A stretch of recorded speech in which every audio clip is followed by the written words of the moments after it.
kami mengapresiasi kegiatan bidang humas Mabes Polri. Harapan kami kegiatan serupa dapat lebih diintensifkan kembali, dalam rangka mensosialisasikan kepada masyarakat agar masyarakat paham tentang bahaya paham radikalisme dan terorisme. Mudah-mudahan kunjungan ini merupakan kunjungan yang sangat berkesan, terutama bagi saya karena sejak berdirinya Majelis Thalabul Ilmi Hanif ini sudah 39 tahun. Baru kali ini tanggal 24 Februari 2025. Oleh karenanya ini merupakan satu kehormatan yang sangat tinggi nilainya, yang insya Allah apa yang telah disampaikan nantinya akan menjadi dinding, akan menjadi tembok bagi kami untuk terhindar daripada apa yang dikatakan teroris. Mudah-mudahan seluruh jemaah Al-Hadis Lampung tetap berada di belakang Polri. Sampai pada hari ini saya masih melekat yang namanya jiwa kepolisian, dan sebahagian daripada tugas polisi itu sampai hari ini masih saya emban, yaitu membina masyarakat demi untuk NKRI ini tegak, ya, untuk masa depan generasi kita yang sangat-sangat kita harapkan kemajuan lebih daripada apa yang saat sekarang ini dapat kita capai. Demikian. Tangannya 1, 2, 3. Terima kasih kepada silakan untuk kembali ke tempatnya lagi. Karena hadirin selanjutnya acara inti kita pada siang hari ini yaitu pemaparan materi ataupun nasihat agama yang akan disampaikan oleh sumber kita Kiai Haji Suparman Abdul Karim, dan kepadanya kami persilakan. Sallallahu alaihi Nabi Muhammad.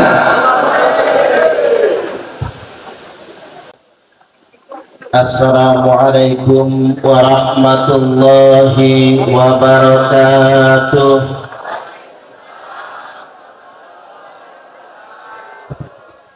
Tabi'un. Bismillahirrahmanirrahim.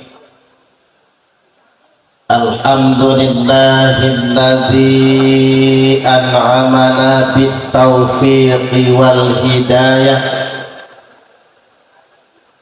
wa nasta'inuhu bihawlihi wa quwwatihil qawiyyah fa innahu la hawla wa la quwwata illa billah. Ashhadu an la ilaha illallah wahdahu la syarika lah wa ashhadu anna Muhammadan abduhu wa rasuluhu la nabiyya ba'dah. Allahumma salli wa sallim ala sayyidina Muhammad wa ala alihi wa sahbihi wa mawalah, amma ba'd.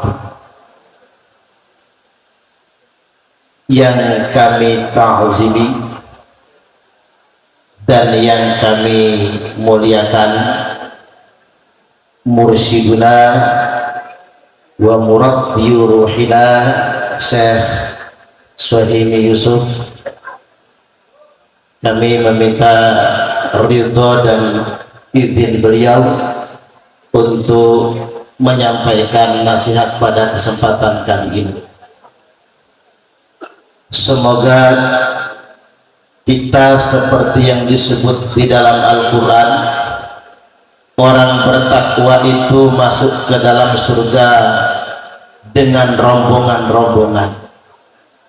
Dan semoga rombongan Al-Hadib nanti kita dipimpin oleh mursyid kita Syekh Suhaimi Yusuf untuk masuk ke dalam surga. Allahumma amin amin ya rabbal alamin. Selanjutnya yang terhormat, yakni Kabag Penum Mabes Polri Bapak Kombes Pol Ardi Caniago SIK SH MSI beserta tim dari Mabes Polri, maupun juga yang saya hormati Pak Andri dari Humas Polda Lampung, Pak Sukadi, juga kawan saya ngurusin teroris karena beliau di unit Kamlet Intelkam Polda Lampung, segenap anggota yang tidak bisa saya sebutkan satu persatunya. Selanjutnya yang kami hormati dan yang kami ta'zimi Ketua MTI, kemudian juga Mudirul Ma'had, para kiai, para asatidz yang tidak dapat saya sebutkan satu persatunya, segenap murid atau jamaah Majelis Thalabul Ilmi Al-Hanif Lampung yang sempat hadir pada kesempatan kali ini, beserta santri Pondok Pesantren Al-Hanif dan wali-wali santri yang juga sempat hadir. Apa kabar Bapak Ibu, sehat? Saya waktunya cuma 30 menit karena nanti ada tanya jawab, jadi kita ambil poin-poinnya saja. Tema kita agak serem, terorisme musuh kita bersama. Tapi jujur kalau ceramahnya di Al-Hanif ya nggak serem, jadinya nggak serem. Saya pernah serem itu ceramahnya di Pondok Pesantren. Kita tahu sendiri banyak ada di antara pengurusnya yang terafiliasi dengan jaringan kelompok teror Jamaah Islamiyah. Jadi saya ceramah itu 1,5 jam. Begitu saya ajak guyon nggak ada yang ketawa. Saya lupa kalau di mereka itu kalau ceramah guyon itu haram bagi mereka. Saya lupa. Jadi pengalaman. Justru begitu saya dapat WhatsApp ini di Al-Hanif, langsung pede saya. Jadi berjumpa dengan mursyid, minta ridho dan doa beliau. Tepuk tangan dulu. Rupanya Pak Ardi ini Al-Hanif ini jamaahnya 20.000 lebih. Dan Al-Hanif ini 100% setia NKRI, 100% Pancasilais. Karena para murid ini apa kata mursyid? Kalau kata mursyid melawan, melawan. Cuman sejarah menunjukkan tidak ada kelompok thariqah yang melawan negara. Enggak ada. Justru negara ini harus berterima kasih dengan jamaah thariqah. Karena jamaah thariqah lah yang mempelopori ngusir penjajah Belanda. Kita ingat jamaah thariqah Qadiriyah wa Naqsabandiyah yang dibantai dalam peristiwa geger Cilegon oleh VOC, oleh Belanda, dan kemudian dikatakan aliran thariqah itu sesat, maka kemudian harus diberantas. Jadi jamaah Al-Hanif jangan heran kalau Al-Hanif, silakan Bu siapa, Bu Yuyun ya. Selamat datang Ibu Kabid Humas Polda Lampung, silakan. Jadi 2 periode ini Kabid Humasnya ibu-ibu semua, yang cantik-cantik semua. Iyalah, kalau jadi humas itu jangan yang serem-serem, jangan, nggak enak. Masa tampil tinggi serem kan begitu. Baik Bapak Ibu rahimakumullah, jadi seandainya jamaah thariqah dituduh sesat, itu sudah sejak dulu. Yang nuduh juga Belanda, tujuannya untuk membasmi kelompok thariqah. Jadi sekali lagi negara harus berterima kasih dengan semua kelompok-kelompok thariqah, karena kelompok thariqah inilah yang juga berjasa mengusir penjajah Belanda dan terbukti setia negara kesatuan Republik Indonesia. Nah, pada saat ini kita akan masuk langsung ke tema terorisme, musuh kita bersama. Kita tidak ingin ada kesan di masyarakat terorisme itu pseudo enemy, musuh semu. Ada orang yang coba mempropagandakan terorisme itu hanya isu, terorisme itu semu. Orang coba menarasikan sedemikian rupa. Tujuannya pertama untuk menodai citra penegak hukum, seolah-olah polisi mengada-ngada. Tujuannya begitu, seolah-olah pemerintah itu mengada-ngada, seolah-olah negara sengaja merekayasa. Tujuannya ke sana.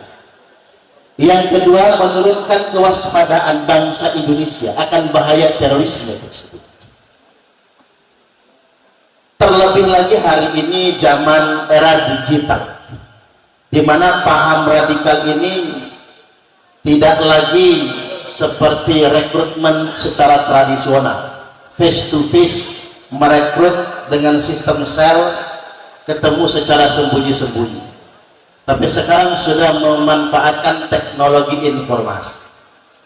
Seperti yang terjadi, ada anak SMP terpapar ideologi radikalisme terorisme itu lewat internet. Ini SMP, padahal bapaknya cuma nelayan di pantai Pangandaran. Ternyata begitu kagetnya gurunya, begitu terkejutnya orang tuanya, anaknya sudah sedemikian radikal. Anak SMP di Pangandaran ini bikin daftar nama guru dan daftar nama temannya sesama siswa SMP yang disebutnya togut. Togut itu belis lah bahasa kita. Togut yang akan menjadi sasaran awal kalau dia ingin bunuh atau ingin dia teror. Ini bayangkan anak SMP. Akhirnya dibina oleh polisi, sering berkomunikasi. Suatu hari dia kirim surat kepada polisi, Pak Polisi, ayo kita ketemu di sana, duel 1 lawan 1. Mapas. Ini anak SMP loh Pak, berani ngajak duel polisi 1 lawan 1, karena dia anggap polisi itu adalah musuhnya. Ini anak SMP terpapar radikalisme terorisme melalui jaringan teknologi informasi, HP, ngakses internet dan lain sebagainya. Hati-hati.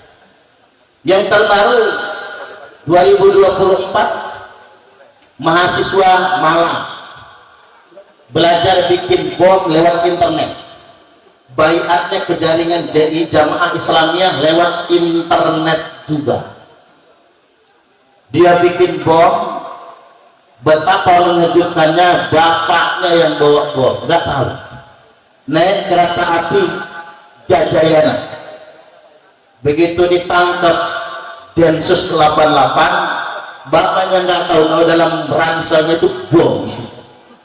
Yang bikin anaknya mahasiswa umur 19 tahun belajar bikin bom lewat internet dan baiat ke JI jaringan terorisme juga lewat internet. Ini yang benar-benar harus kita waspada.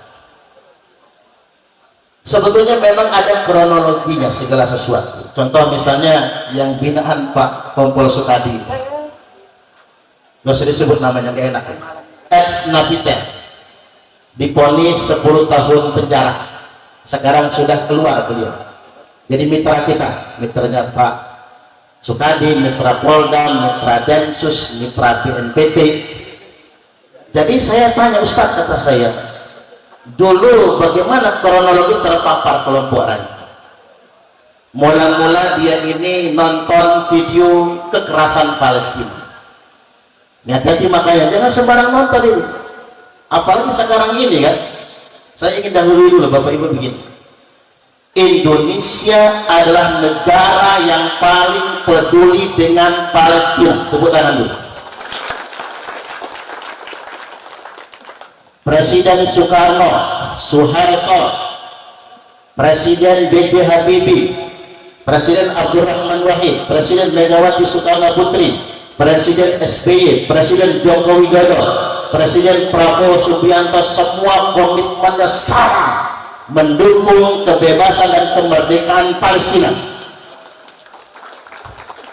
Indonesia mengutuk Israel. Indonesia negara yang tidak pernah mengakui negara Israel. Tidak ada kedutaan besar Israel di Indonesia. Turki yang seolah-olah bela Palestina, di Ankara ada kedutaan besar Israel di Turki, di Ankara. Tapi Indonesia tidak pernah mengakui Israel. Indonesia punya sekolah di Palestina gratis untuk pelajar Palestina. Indonesia mendirikan rumah sakit di Palestina di jalur Gaza gratis untuk masyarakat Gaza. Tepuk tangan dulu. Betapa sayang dan cintanya kita dengan Palestina. Tapi ingat, hati-hati. Ada orang yang sengaja mempolitisir isu Palestina untuk kepentingan kelompoknya. Nah, contoh nih, kronologi yang bersangkutan dari teroris. Nonton video kekerasan Palestina, Israel terhadap Palestina, muncul semacam heroisme. Saya harus bela ini Palestina, nggak bisa dibiarkan begini. Oleh mentornya ditanya, gimana tadi Pak, habis nonton film, waduh ini nggak bisa dibiarkan. Lalu ditawarkan, mau nggak Bapak jihad bareng kami? Wah, kalau sudah muncul heroisme Pak, yang mau dong, rela mati bela Palestina. Namun dia heran, begitu dia rekrut kepada sebuah kelompok, bukannya diajak bela Palestina, malah diajak gabung partai politik. Nggak usah disebut nama partainya, nggak enak. Gabung partai politik, ujung-ujungnya dia diajak menangkan salah satu caleg, calegnya menang, lupa sama rakyat. Dia mengutang aja nggak dikasih sama caleg jadinya anggota dewan ini Pak. Ternyata hari ini saya cuma dimanipulasi. Niat bela Palestina tapi dimanfaatkan oleh partai politik. Hati-hati. Kalau sudah partai yang ngomong-ngomong Palestina, jangan kepentingan vote, suara nih. Hati-hati tuh Pak. Dipolitisir sedemikian rupa. Kecewa dia. Karena kecewa, bergabunglah dia dengan kelompok jaringan JI. Nah ini baru nih, jihad benar nih, mau bela Palestina. Tapi nggak berangkat-berangkat. Karena nggak berangkat-berangkat, kesel juga dia. Ada yang cepat, bergabunglah dia ke JAD, Jamaah Ansor Daulah. Pengen langsung eksekusi. Tapi untuk eksekusi butuh modal. Akhirnya rembuk mereka, ngerampok BRI Bulukerto, Gadingrejo, Kabupaten Prengse. Begitu ngerampok, jadi Robin Hood pokoknya. Ngerampok bank, karyawan bank nggak boleh bergerak kalau nggak mau ditembak. Saat itulah kemudian ketika dengan pelarian tertangkap oleh tim Densus 88. Artinya memang saat kemudian kita dieksploitasi, dimanipulasi dengan isu apapun, termasuk isu Palestina, jihad bela Islam, sebenarnya mereka tidak benar-benar berjihad, tidak benar-benar bela Islam, tidak benar-benar bela Palestina, tapi mereka semua cuma dimanfaatkan dan dieksploitasi. Inilah yang disadari oleh yang cerita ini Bapak Ibu bukan saya, yang cerita langsung ex napiter. Kapok betul dia yang kayak gitu tuh Pak, kapok betul. Akhirnya dia menyadari tidak ada negara yang sangat sayang terhadap Palestina melebihi Indonesia. Tepuk tangan lagi. Terus kalau ada yang nanya kenapa Indonesia nggak ngirim tentara, nggak ngirim polisi, ya habis kita Pak, kalah sama Israel. Mau kirim pesawat terbang ke sana, habis minyak pesawat terbang, jatuh tengah laut dia. Makanya Indonesia ini harus menjadi negara besar Bapak Ibu, agar kita bisa menolong saudara-saudara kita. Tapi kapan lagi kita bisa besar kalau kita selalu perang saudara, konflik horizontal. boleh beda pendapat tapi jaga ketertiban, keamanan, kenyamanan, sehingganya Indonesia menjadi negara maju menyongsong tahun generasi emas 2045 nanti. Semoga Allah wujudkan. Allahumma amin amin ya rabbal alamin. Artinya terorisme itu adalah sebuah fakta. Berbagai macam pengungkapan dan berbagai macam kronologi yang muncul menyadarkan kita semua bahwasanya terorisme itu bukan katanya, terorisme bukan hantu yang dibuat-buat, tapi terorisme memang nyata adanya, makhluk yang harus kita perangi dan musuh kita bersama. Sekarang saya masuk ke normatif dulu. Ini mohon maaf Bapak Ibu, ini ngaji syariah, bukan ngaji thariqah, bukan ngaji hakikat, bukan ngaji ma'rifat. Kalau ngaji hakikat ma'rifat mursyid ahlinya, kalau saya ini tukang syariat.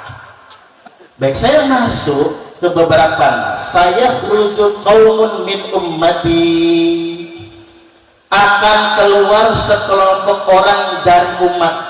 Nah, saya rujuk. Huruf sin di depan ini Bapak Ibu itu namanya sin litanfis. Sin litanfis itu sin lil mustaqbal. Makanya huruf sin ini hanya ngikut kepada fi'il mudhari', menegaskan sesuatu yang pasti terjadi. Kalau pakai sin litanfis berarti dalam waktu dekat di dunia. Tapi kalau pakai saufa, kan la saufa ta'lam. Kalau kata saufa akan pasti terjadi, tapi nanti, yakni di akhirat nanti. Sering ketemu kalimat saufa dalam Al-Quran, Bu? Sering ya Pak? Berarti sering ngaji nih, ngaji. Kalau saufa itu pasti terjadi, tapi nanti dalam waktu yang jauh. Makanya umumnya di akhirat. Tapi kalau sin litanfis ini pasti terjadi, tapi bukan di akhirat, masih di bumi inilah, di dunia ini. Saya rujuk qaumun min ummati, niscaya pasti akan keluar sekelompok orang di tengah-tengah umat dan umat. Nabi menceritakan sekelompok teroris. Jadi teroris itu sudah disinyalir, bukan diramal Pak. Nabi bukan tukang ramal. Nabi sudah mensinyalir. Mengapa Nabi mensinyalir? Karena Nabi mendapat sinyalemen dari malaikat Jibril, kabar dari Allah. Niscaya pasti akan ada sekelompok teroris nanti di tengah-tengah umat. Ciri-ciri mereka ahdatul asnan, usia mereka masih muda, masih grace. Tapi kalau jamaah alahan nih baiatnya sama mursyid kita, selamat dunia sampai akhir.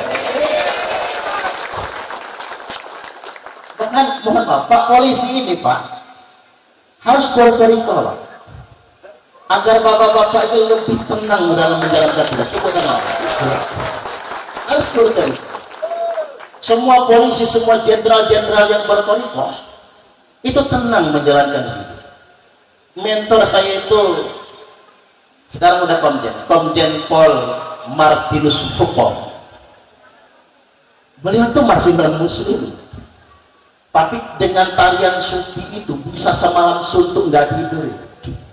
Saking senangnya dengan korikor, saking senangnya sama sufi. Pak Martinus Hukum, bahkan pondok pesantren kita itu Pak Adi sudah 2 kali didatangi beliau. Jenderal Martinus sama Jenderal Nur Wahid yang pernah datang. Makanya ada LSM Malak di pondok kita dikejar sama Densus ketakutan dia. Kok Malak di pesantren? LSM kok Malaknya di pesantren, kan salah yang kayak itu. Jadi balik lagi polisi-polisi kalau bertoriko enak menjalankan hidup. Insya Allah kalau bertoriko nggak akan pernah diperiksa propam gitu ya. Nggak akan pernah terlibat judi online, nggak mungkin ya. itu oknum, tetap tadi itu oknum. Jadi jangan sampai begini Bapak Ibu, kita over generalisir. Ada satu sedikit kesalahan polisi kemudian dipiralkan. Tujuan orang memviralkannya apa? Untuk mendekonstruksi moral polisi. Akhirnya di mata masyarakat polisi itu jelek semua. Nah kalau polisinya nggak kita percaya, mau jadi apa negara kita? Jajarnya sehari aja Pak, sehari saja Indonesia ini nggak ada polisi. Pokoknya misalnya hari ini Selasa ya, Senin, besok Selasa lah, Selasa tanggal 25 ya Februari, polisi libur se-Indonesia, nggak boleh bertugas dan polisi nggak boleh nangkep apapun perbuatan kriminal selama 24 jam pada 25 Februari tidak akan dipidana. Kelar negara kita, hancur negara kita. Sehari saja nggak ada polisi, hancur ini negara. Makanya jangan pernah kita underestimate. Bahkan untuk khusus jamaah al-Hanif nggak bisa seuzon sama polisi, nggak bisa. Uang muridnya polisi soalnya, nggak bisa. Hari ini Pak Ardi fakta sudah menunjukkan kepada kita ternyata masih sangat banyak polisi yang bertakwa, ya ya, sangat banyak polisi yang soleh. Balik lagi saya ingin lanjutkan al-ahdathul aslam. Jadi memang ciri mereka itu kelompok teror ini kata Nabi usia mereka masih muda-muda, semangat mereka membara. Makanya yang paling dikhawatirkan itu remaja, SMA, mahasiswa, termasuk santri di pondok. Saya ditanya, Ustadz, apakah di pesantren itu mengajarkan terorisme? Ya enggak dong. Jumlah pesantren di Indonesia ini Bapak Ibu totalnya itu 26.000 lebih pondok pesantren. Data BNPT itu yang dikeluarkan hanya 198 yang terafiliasi jaringan teror. Berarti cuma 0,07%. Berarti 99,9% pesantren di Indonesia ini tetap setia NKRI. Walaupun hati-hati kalau masuk pesantrennya Al-Hanif ya benar, tapi kalau ketiban masuk pesantren yang terafiliasi itu malah petaka, itu musibah. Karena ada juga di Batu Putu ini juga kemarin yang sempat jajar juga. Makanya jangan salah milih pondok pesantren. Sasaran mereka anak-anak muda yang belum punya independensi berpikir dan cenderung ikut pada efek bandwagon. Apa itu ikut-ikutan? Makanya yang tawuran kan anak muda bukan orang tua, karena efek ikut-ikutan. Jadi yang pertama al-ahdathul asnan, usia mereka muda-muda. Yang kedua sufahaul ahlam, otak mereka rusak. Kalau bahasa kita itu apa? Brainwashing, proses cuci otak. Jadi semua yang terrekrut jaringan teror itu otaknya sudah dicuci, brainwash. Makanya bukan gak pintar, bukan goblok, tapi sudah tercuci. Profesor, doktor, sarjana sekalipun bisa terekrut. Karena apa? Metode cuci otak. Nah, saya ambil contoh. Begini metode cuci otak yang paling sederhana. Bapak Ibu silakan jawab pertanyaan saya, jawab dengan jujur, gak usah merasa takut walaupun banyak Pak Polisi. Kalau suruh milih bela Islam atau bela NKRI? Islam dong. Milih Al-Quran atau Pancasila? Al-Quran dong. Milih taat Allah atau taat pemerintah? Nggak nyampe semenit jadi terorisme nih Pak. Bener gitu. Jadi jangan heran kalau profesor sekalipun bisa tercuci otak. Itu pertanyaannya. Ini kan pertanyaan jebakan sebetulnya. Begitulah cara nyuci otak. Oh jangankan kita, polisi aja kecuci otaknya. Itu kawan saya luar biasa, itu polisi Bapak Ibu. Masuk jaringan teror, ketangkupnya di mana? Di Aceh ya Pak. Kita latihan perang di Aceh. Itu caranya. Sama kayak pertanyaan begini, ibu-ibu kalau disuruh milih taat Allah atau taat suami. Kalau ibu-ibu milih taat sama Allah, ini cerai sama lakinya Bu. Tapi kalau dimilih taat sama suami, kafir sama Allah. Kan bingung kan? Kayak pertanyaan juga begini, milih berbakti kepada Allah atau berbakti sama orang tua? Kalau kita milihnya berbakti kepada Allah, durhaka dong sama orang tua. Tapi kalau kita milihnya berbakti kepada orang tua, kafir sama Allah. Karena itu pertanyaan jebakan. Itu nggak boleh dipilih. Jawaban yang benar begini, milih taat Allah atau taat orang tua? Jawaban yang benar, mentaati orang tua perintah Allah. Ridallah fi ridal walidain, ridhonya Allah tergantung ridho orang tua. Milih taat Allah atau taat suami? Mentaati suami perintah Allah. Istri yang taat suami cepat masuk surga. Istri yang ngelawan suami cepat masuk neraka. Makanya ibu kalau pengen cepat masuk neraka, ngelawanlah sama suami. Suami lagi tidur, sepak palanya, gratis masuk neraka. Ya, iya dong. Kemudian milih taat Allah atau taat pemerintah? Kan Al-Quran sudah jawab, ati'ullah wa ati'ur rasulah wa ulil amri minkum. Saya benar-benar ingat waktu acara Harlah Al-Hanif menghadirkan Gubernur Sahrudin ZP, belum ada ini kan? Belum ada, masih pas di majelis sana. Mursyid kita, tapi saya nontonnya di TV, itu di TV ya. Mursyid kita sambutan baca ayat itu, ya ayyuhalladzina amanu ati'ullaha wa ati'ur rasulah wa ulil amri minkum. Ingat betul ayat yang beliau baca itu di depan Gubernur Sahrudin ZP.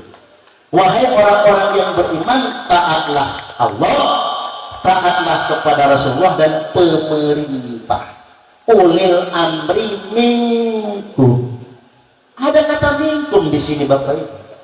Maksudnya kalau mau ditaati jangan pemerintah Turki, jangan Erdogan. Tahu Erdogan nggak sih? Kelapa muda. Jangan Erdogan. Sekarang Prabowo, Pak Presiden kita itu. Jadi pemerintah kita, mentaati pemerintah itu adalah hierarki dari ketaatan kepada Allah dan Rasulnya. Mentaati pemerintah itu merupakan implementasi daripada ketaatan kepada Allah dan Rasul. Milih bela Islam atau bela NKRI? Ini jawabnya. Membela NKRI ini merupakan ajaran Islam. Coba tanah air itu merupakan bagian dari komitmen keimanan kita. Milih Al-Quran atau Pancasila? Jawabannya begini. Halo? Itu ingat ya Pak Bu? Takut anaknya kerekrut ke Al-Hanif, nggak mau dia kan begitu. Suruh riadoh, mak nggak mau. Suruh tawajuh, nggak mau kan begitu. Ikut liko-liko. Liko-liko tuh kayaknya Islami. Kalau manggil teman akhi, ukhti, anak, antum. Akhi di mana? Di sana ukhti. Itu kalau masih temenan, tapi kalau udah pacaran abi sama umi. Nikah belum padahal abi sama umi. Seolah-olah kan soal Islami, padahal tidak. Hati-hati. Gini cara jawabnya. Milih Al-Quran atau Pancasila? Cara jawabnya begini. Pancasila itu bukan agama. Dan Pancasila itu tidak untuk menggantikan agama. Namun Pancasila sesuai dengan ajaran agama. Satu, Pancasila bukan agama. Dua, Pancasila tidak untuk menggantikan agama. Ada rekrutmen pegawai BPIP, Pantuil, ditanya oleh yang ngetes, bisakah salam Pancasila menggantikan Assalamualaikum? Dengan PD-nya Pak yang dites jawab, bisa. Langsung jabat tangan, selamat, Anda ikut tes lagi tahun depan. Salah. Ini paradigma, dia nganggap Pancasila itu pengganti agama. Salah.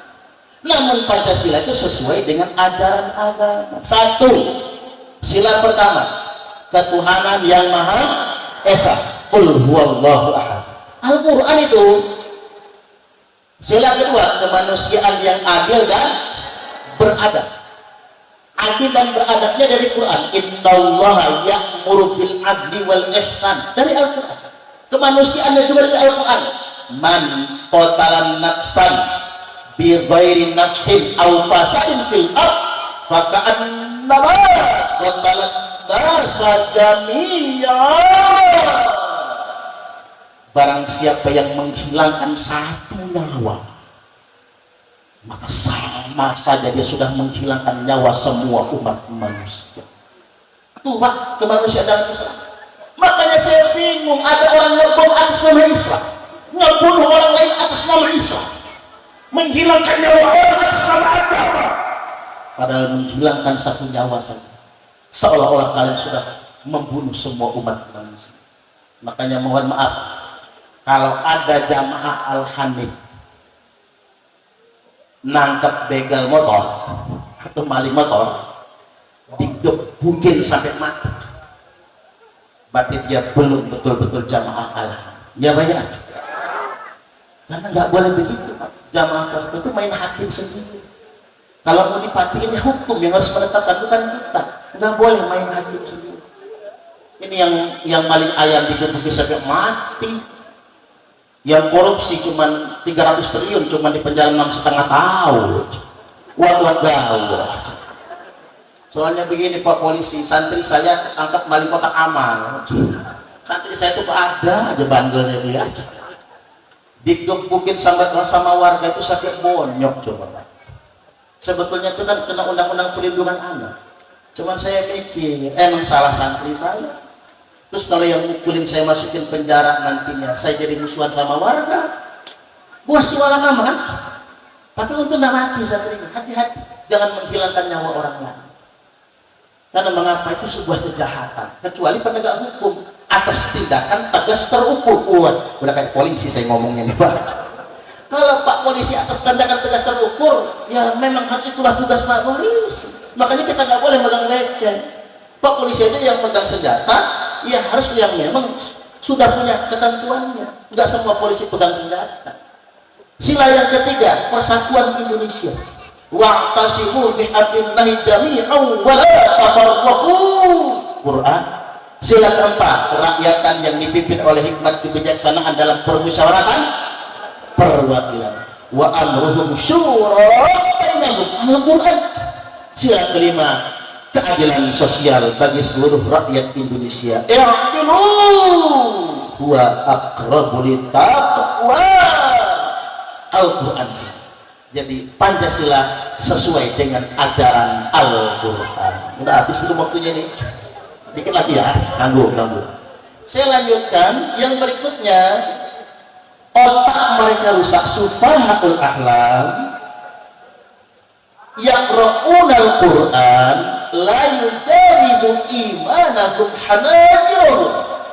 Kelompok teroris ini paseh baca Qurannya, tapi iman mereka tidak pernah melintasi Quran. Makanya wajib bertoriko, wajib punya mursyid, agar iman kita bukan cuma di baju, iman bukan cuma di cangkem, iman bukan cuma di otak, tapi masuk ke dalam. Di dalam ini kalau ke situ nggak sengaja tidak. Dalam kalau ke sana itu, iman harus ke sini. Nggak ada orang kalau ngebom, nggak ada. Jadi mereka ini pasang-pasang membaca Quran. Begini kalimatnya Bapak Ibu. Yakhruju qaumun min ummati, akan keluar sekelompok orang di tengah-tengah umatku. Yaqra'unal Quran, mereka pasang-pasang membaca Al-Quran. Laisa qira'atukum ila qira'atihim bisyai', di mana bacaan Quran kalian enggak ada apa-apanya dibandingkan dengan bacaan Quran mereka. Wala salatukum ila salatihim bisyai', salat kalian enggak ada apa-apanya dibandingkan sama salat mereka.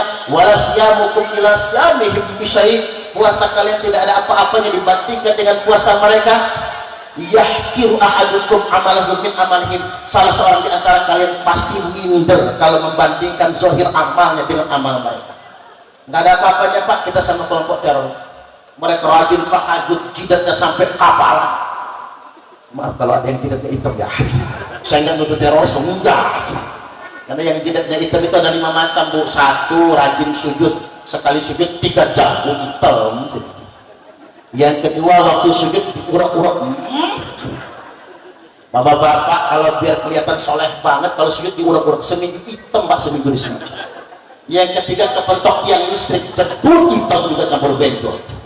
Yang keempat disolat pakai alat bekam hitam juga. Yang kelima kepergok bini selagi chattingan sama selingkuhan.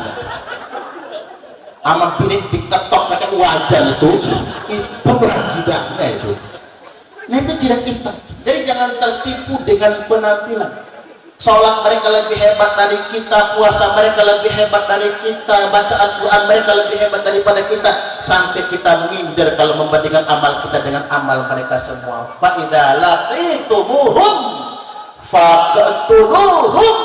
Apabila kalian jumpai kelompok teroris itu, kata Nabi, ingat pesanan, kalau kalian ketemu dengan kelompok teroris itu, perangi mereka.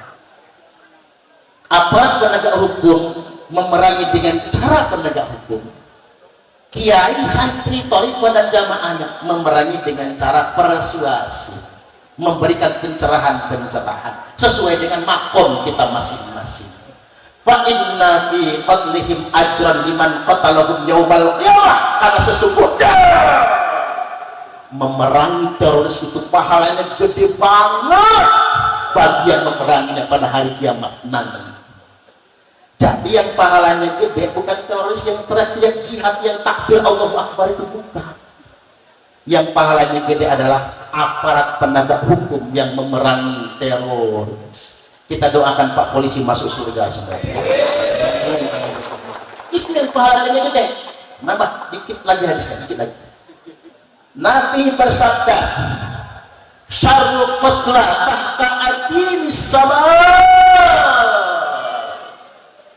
Seburuk-buruknya kematian di bawah kolong langit ini, kata Nabi, mati dalam keadaan melawan negara, mati dalam keadaan melawan pemerintah yang sah, mati dalam keadaan melawan penegak hukum. Undang-undang kita tidak boleh melawan polisi yang sedang bertugas. Tapi ingat, agama mengajarkan Pak, kita mati melawan penegak hukum, matinya kita tuh mati terburuk di bawah kolong langit. Maka seburuk-buruknya mati adalah mati sebagai teroris. Wa khairu qatla man qataluhu, dan sebaik-baiknya kematian adalah gugur perang melawan teroris. Jadi yang mati syahid itu bukan teroris, terorisnya mati sangit. Yang mati syahid adalah aparat penegak hukum yang perang melawan teroris. Itu saja dari saya, tegasnya. Silakan. Kesimpulannya, terorisme musuh kita bersama, terorisme musuh agama apapun, terorisme musuh Allah, terorisme musuh Nabi, terorisme musuh Islam. Maka wajib kita bagi umat Islam bersama-sama negara memerangi paham radikalisme, paham terorisme, berikut aksi-aksi kelompok-kelompok tersebut, karena ini sudah diwajibkan oleh Allah Subhanahu wa taala dan Rasulnya. Wallahul muwaffiq ila aqwamit thariq. Wassalamualaikum warahmatullahi wabarakatuh.